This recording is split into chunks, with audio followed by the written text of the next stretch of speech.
Hey guys, it's time for another paint party.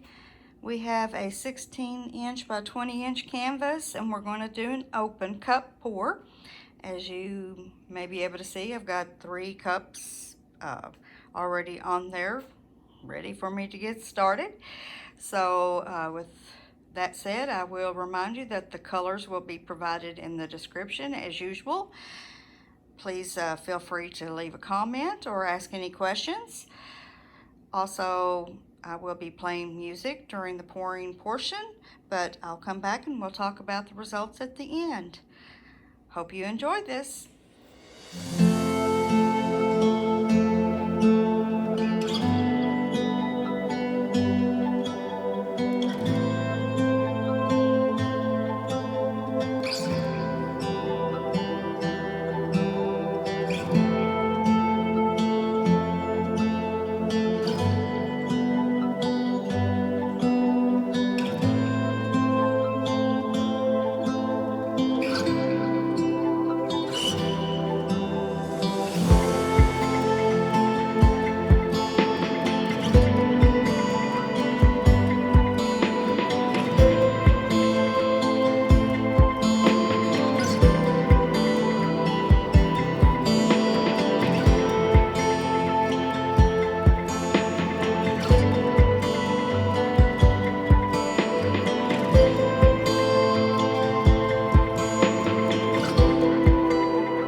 Okay guys, I think that's where I'm going to stop with it. I'm going to go ahead and get the camera down and give you guys a close-up.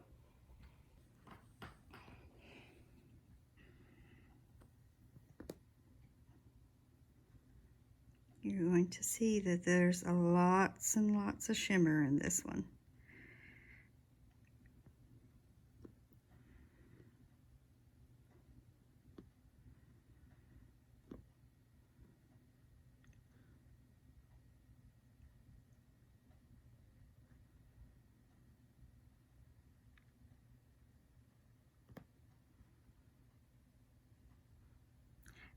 And I like the negative space that I've got in places. It's gives it something, I don't know, contrast to it. I see a couple more places that I'm going to need to take some clumps out. I've had to do that several times during this off camera. That using some old paints so I can start fresh in a bottle, wash it and all that noise, because it hasn't been washed in some time, because I just keep adding little bits of paint in it all the time. But I think some of it had gotten funky in there in the bottle, and so I've had to dig out some clumps. But I'm loving these colors. I don't know about you guys, but the contrast of this has just got it going on, honey. I'm not so sure about this little one over here in the corner. I thought about just pouring it off completely. Just don't want to lose any more of this part. I just love this part right here. This middle part, I'm glad is in the middle. And this part I really like. And I love this part in here. If you know me, you know purple is my thing. So, but with that green, it just really sets it off. And then that lavender color, it's just really looking awesome. Oh well, I hope you guys enjoyed it. I don't know, I'm going to give some little more thought to this. If I decide to pour it off, I'll come back and show you what it looks like without it. There's something telling me I'm going to do that. I still think I have enough paint on here to maybe do that. But I'm not going to do it on camera. I've already made this long enough. So for now, I'm going to say goodbye. Hope you enjoyed it, and I will see you again soon for another paint party. Y'all take care. Bye. Hey guys, I told you I'd come back if I did any changes and show you. I did spread this out more right here. See that there's a lot less black than there was right there, and this spread out, so it doesn't look quite as weird as it did. It was such a small area there with just that color, and I tried to get rid of more of that green, but that didn't work too good. But it did spread out more, and I think it's a more cohesive. So just wanted to show you my final results, and I'll see you again soon. Bye.